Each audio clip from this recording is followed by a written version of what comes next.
बिस्मिल्लाहिर्रहमानिर्रहीम। अस्सलाम वालेकुम डियर स्टूडेंट, उम्मीद करती हूँ आप सब खैरियत से होंगे। This is me Umme Ayman.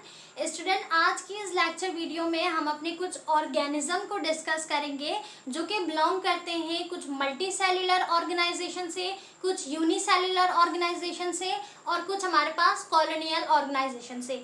Last video में हमने इन ऑर्गेनाइजेशन को इन डिटेल डिस्कस किया था। आज हम उस ऑर्गेनिज्म के बारे में डिस्कस करेंगे। तो सबसे पहला ऑर्गेनिज्म जो है हमारे पास स्टूडेंट पास क्या है, मस्टर्ड प्लांट है, यानी कि सरसों का आप कह ले पौधा। यानी कि हमारे पास मस्टर्ड प्लांट क्या है, बेसिकली एक ऑर्गेनिज्म है, क्योंकि ये प्लांट है। और हमने पढ़ा कि हमारे पास जो प्लांट होते हैं वो भी तो लिविंग ऑर्गेनिज्म होते हैं, वो भी तो डिफरेंट फंक्शन परफॉर्म कर रहे होते हैं। ठीक है, तो मस्टर्ड प्लांट हमारे पास सबसे पहले ये किस में आता है, मस्टर्ड प्लांट हमारे पास है मल्टी सेल्यूलर ऑर्गेनिज्म। ठीक है, मस्टर्ड प्लांट हमारे पास एक मल्टी सेल्यूलर ऑर्गेनिज्म है, मतलब कि ये बहुत सारे सेल से मिलकर बना है। ठीक है, अच्छा, उसके अलावा हमारे पास इसका अगर हम बायोलॉजिकल नेम देखें तो बायोलॉजिकल नेम हमारे पास होता है ब्रासिका कैम्पेस्ट्रिस। बायोलॉजिकल नेम होता क्या है, बायोलॉजिकल नेम का मतलब होता है साइंटिफिक नेम, यानी कि किसी भी ऑर्गेनिज्म को, यानी तमाम जितने ऑर्गेनिज्म हैं उनके कोई ना कोई साइंटिफिक नेम है। इवन कि हम ह्यूमन बीइंग के भी साइंटिफिक नेम है। ठीक है, तमाम ह्यूमन बीइंग जो है उन्हें हम होमो सैपियंस कहते हैं। ये हमारे पास क्या है, इसका साइंटिफिक नेम है, जिसे हम बायोलॉजिकल नेम भी कहते हैं। तो हमारे पास साइंटिफिक नेम बेसिकली रखा क्यों जाता है, ये हम अपने चैप्टर नंबर 3 में इन डिटेल डिस्कस करेंगे। हमारा एक टॉपिक है नोमेनक्लेचर का, उसमें हम डिस्कस करेंगे कि बेसिकली हम साइंटिफिक नेम क्यों रखते हैं। ठीक है, तो अभी आप इतना समझें कि बायोलॉजिकल नेम वो नेम होता है जो साइंटिस्ट रखते हैं, ताकि ऑल ओवर वर्ल्ड में हम इसे क्या कर सके, पूरे यूनिवर्सल में इस नाम से इसे बुला के जो है वो इजीली फाइंड आउट कर सकें। ठीक है, यानी कि ढूंढ सके।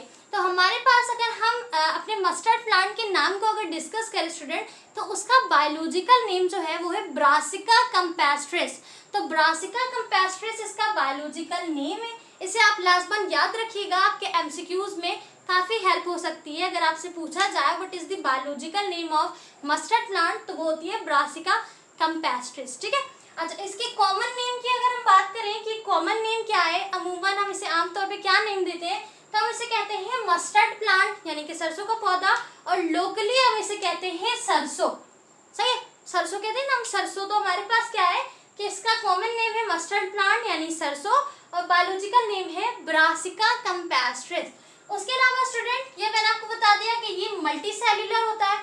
अगर हम इसकी लेंथ की बात करें कि ये प्लांट हमारे पास लेंथ वाइज जो है वो किस तरीके से होता है, अगर हम इसकी लेंथ की बात करें कि जो हमारे पास स्टूडेंट प्लांट है, तो इस प्लांट की लेंथ कितनी होती है, अबाउट 1 to 1.5 मीटर। ठीक है, ये 1 मीटर के लगभग होता है इसकी लेंथ। उसके अलावा हमारे पास कल्टिवेटेड इन विंटर सीजन।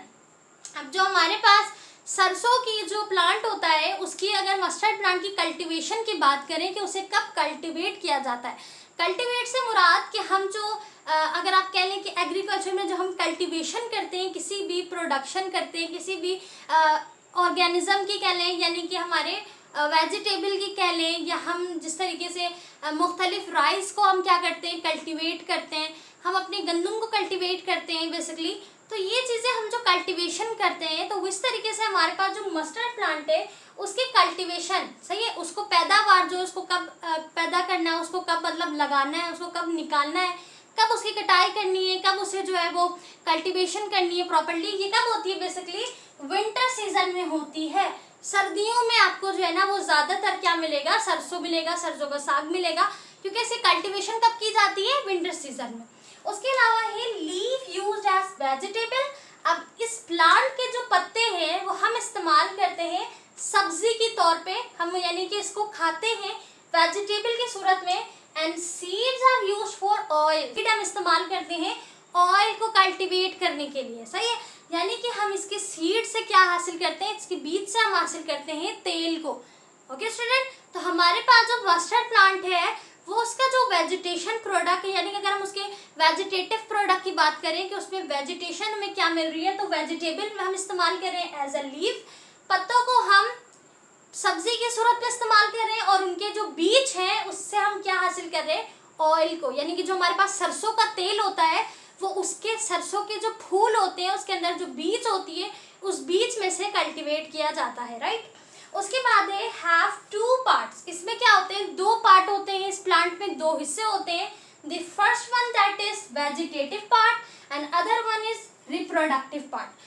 पहला हिस्सा हमारे पास होता है वेजिटेटिव पार्ट, यानी कि जिसे हम सब्जी के तौर में, फूड के तौर में इस्तेमाल करते हैं।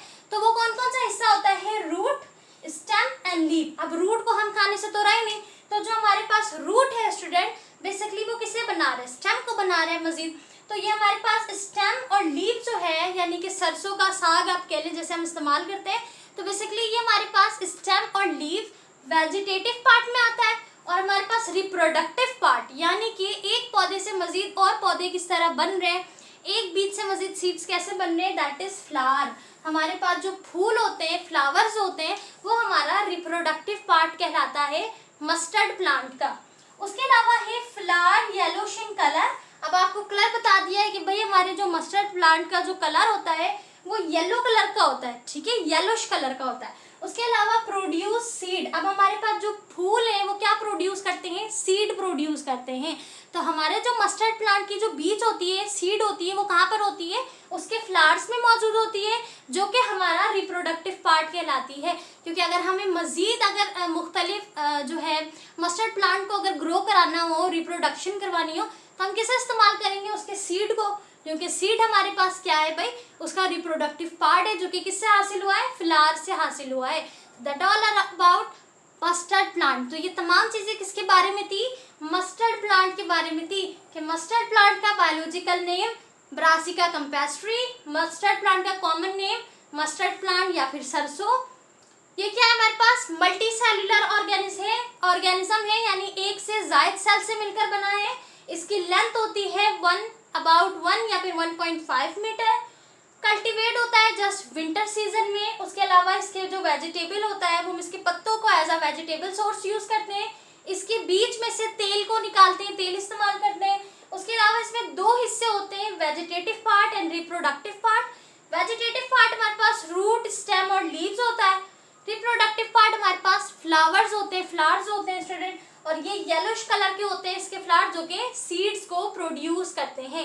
अब ये जो आपका टॉपिक दिया हुआ है ये आपके एमसीक्यूज पॉइंट ऑफ व्यू के लिए इंपॉर्टेंट है। क्या आपके इस टॉपिक में से अच्छे खासे एमसीक्यूज बन सकते हैं, जिसका टेस्ट मैं भी आपको दूंगी और आपको उस पर अच्छे मार्क्स लेने हैं, ठीक है। अब अगला हम टॉपिक डिस्कस करते हैं, हमारा अगला ऑर्गेनिज्म कौन सा है। अब हमारा जो अगला ऑर्गेनिज्म है दैट इज फ्रॉग। अब अगर हम फ्रॉग को डिस्कस करें तो फ्रॉग जो है हमारे पास एक मल्टी सेल्यूलर एनिमल्स है, ठीक है, यानी कि ये बहुत सारे सेल्स से मिलकर बना है। इसकी बॉडी जो है वो एक सेल पर मुश्तमिल नहीं है, इसमें बहुत सारे सेल होते हैं जो कि हमें ईजिली नजर आ रहा होता है, सही। तो फ्रॉग का अगर बायोलॉजिकल नेम देखें तो फ्रॉग का बायोलॉजिकल नेम है रेना टिग्रीना, ठीक है। Rana tigrina is the biological name of frog. और अगर हम कॉमन नेम इसे देखें तो कॉमन नेम इसका स्पॉटेड फ्रॉग। वैसे तो हम इसे फ्रॉग कहते हैं, लेकिन फ्रॉग की बहुत सी डिफरेंट क्लासिफिकेशन है। तो हमारे पास वो फ्रॉग जिसमें ब्लैक स्पॉटेड हो, स्पॉट हो, उसे हम स्पॉटेड फ्रॉग कहते हैं। अदरवाइज अगर आप कॉमन नेम की बात करें तो जस्ट इसमें आप फ्रॉग भी लिख सकते हैं, ठीक है। तो इसमें बायोलॉजिकल नेम है रेना टिग्रीना, कॉमन नेम इसे हम क्या कहते हैं, फ्रॉग कहते हैं। और ये हमारे पास मल्टी सेल्यूलर एनिमल्स हैं। इसके अलावा it live in both water and land. हमारे पास एक ऐसा ऑर्गेनिज्म है जो खुश्की और तरी दोनों में रह सकता है, मतलब कि पानी में और जमीन में भी रह सकता है, जिसे हम एम्फीबियंस कहते हैं। एम्फीबियंस वो तमाम ऑर्गेनिजम्स होते हैं स्टूडेंट जो पानी में भी रहते हैं और हमारे पास जो है वो खुश्की में भी रहते हैं, ठीक है। वो हमारे पास कहलाते हैं एम्फीबियन ऑर्गेनिज्म, जिसमें कौन है हमारे पास, फ्रॉग। उसके अलावा है एक body is divided into head and trunk. अब इनकी बॉडी जो है वो डिवाइडेड होती है दो हिस्से में। एक इनके पास ट्रंक होता है जो बैक है, और इसके अलावा इनके जो हैंड है, इनके जो लेग है, लिम्स जो है वो पूरा हिस्सा ट्रंक में आता है। उसके अलावा इनका हेड होता है एंड देयर इज नो नेक, इनकी गर्दन नहीं होती है, ठीक है जी। यहाँ पे फ्रॉग का बेसिकली आपको स्ट्रक्चर बताया गया। उसके बाद है it body have different organs. अब उनकी बॉडी में एक ऑर्गेनिक सिस्टम होता है, एक ऑर्गन सिस्टम होता है जिसमें मुख्तलिफ ऑर्गन्स जो है वो वर्क परफॉर्म कर रहे होते हैं। आपने मोस्टली देखा है, हम अक्सर जो है वो जब आगे स्टैंडर्ड में जाते हैं तो हम most of the time frog का एक्सपेरिमेंट करते हैं, सही है। अच्छा, क्लास मैट्रिक की बुक में 9 की प्रैक्टिकल की बुक में भी जो है वो फ्रॉग का आपको एक्सपेरिमेंट होगा। अब बुक तो चेंज हो गई है, पता नहीं न्यू में होगा मैनुअल में या नहीं, लेकिन पिछली बार जो स्टूडेंट्स हैं उन्होंने फ्रॉग का एक्सपेरिमेंट किया होगा। उसमें बेसिकली क्या होता है, हम फ्रॉग को ही क्यों करते हैं, इसलिए क्योंकि फ्रॉग में बहुत सारे ऑर्गन्स ऐसे हैं, कुछ ऑर्गन्स और ऐसे वर्क परफॉर्म कर रहे हैं एज यूजुअल ह्यूमन बीइंग, ठीक है। तो ह्यूमन बीइंग की तरह उनका ऑर्गन सिस्टम परफॉर्म कर रहा होता है, इसलिए हम मोस्ट ऑफ द टाइम क्या करते हैं, फ्रॉग को यूज करते हैं अपने एक्सपेरिमेंट में, सही है। तो हमारे पास जो बेसिकली फ्रॉग है उसके पास कुछ ऑर्गन सिस्टम होते हैं, डिफरेंट ऑर्गन्स होते हैं जो कि वर्क परफॉर्म कर रहे होते हैं। उसके अलावा ये जो उनके ऑर्गन्स होते हैं ये बने होते हैं डिफरेंट टिश्यू से, ठीक है। आपने पढ़ा होगा कि मुख्तलिफ सेल आपस में कंबाइन होते हैं तो टिश्यू बनाते हैं, और जब टिश्यू आपस में कंबाइन होते हैं तो वो ऑर्गन बनाते हैं। जब हम सेल्यूलर लेवल ऑफ ऑर्गेनाइजेशन को पढ़ रहे थे अपने लेवल ऑफ ऑर्गेनाइजेशन में, तब हमने ये चीज़ डिस्कस की थी कि हमारे पास एक सेल जो है, जब वो सिमिलर सेल कंबाइन होंगे तो टिश्यू बनाएंगे, और डिफरेंट टिश्यू मिलके एक ऑर्गन बनाएंगे। तो वो जो ऑर्गन है हमारा वो किससे बनता है, मुख्तलिफ टिश्यू के जरिए बनता है। उसके बाद लिखा है जैसे कि सच एज, अब यहाँ पे कुछ टिश्यू के नाम है, जैसे एपिथेलियल है, मस्कुलर है, ग्लैंडुलर है, मुख्तलिफ टिश्यू होते हैं हमारे पास। उसके अलावा लिखा हुआ है फ्रॉग लीव इन पाउंड। अब फ्रॉग की लोकेशन लिखी गई है कि फ्रॉग रहता कहाँ पे है। फ्रॉग हमारे पास पाउंड में रहता है, यानी तालाब में रहता है। अच्छा, slow moving river, slow moving river यानी कि कुछ रिवर ऐसे होते हैं, दरिया ऐसे होते हैं जो बहुत तेजी से बहते हैं, लेकिन कुछ स्लो मूविंग रिवर जो होते हैं वो हमारे पास फ्रॉग उसमें होता है। स्टैग्नेंट स्ट्रीम यानी कि ऐसा पानी जो ठहरा हुआ पानी होता है, उसमें बेसिकली फ्रॉग होते हैं। जैसे आपने अक्सर देखा है बारिश के दौरान आपको ज़्यादा फ्रॉग देखने को मिलते हैं, तो वो क्यों होते हैं, स्टैग्निंग वाटर, ठहरे हुए पानी में भी हमारे पास फ्रॉग लिव होते रहते हैं। उसके अलावा है इट फीड स्मॉल इंसेक्ट्स। अब फ्रॉग की खुराक क्या होती है, फ्रॉग बेसिकली इंसेक्ट्स को खाते हैं, जो कीड़े मकोड़े होते हैं उनको खाते हैं और फिर इस तरीके से सरवाइव करते हैं। That's all about frog. Frog हमारा एक मल्टी सेल्यूलर ऑर्गेनिज्म है, एनिमल है, यानी बहुत सारे सेल से मिलकर बना है।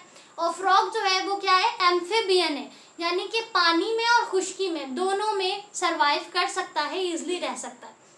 तो ये टॉपिक भी आपका एमसीक्यूज के पॉइंट ऑफ व्यू से इंपॉर्टेंट है, इसमें कोई क्वेश्चंस नहीं आते, लेकिन एमसीक्यूज के लिए आपको ये समझाया गया है, आपकी बुक में इंक्लूड किया गया है। और मैं ये वीडियो इसलिए बना रही हूँ ताकि आपको एमसीक्यूज को सॉल्व करने में कोई प्रॉब्लम ना हो।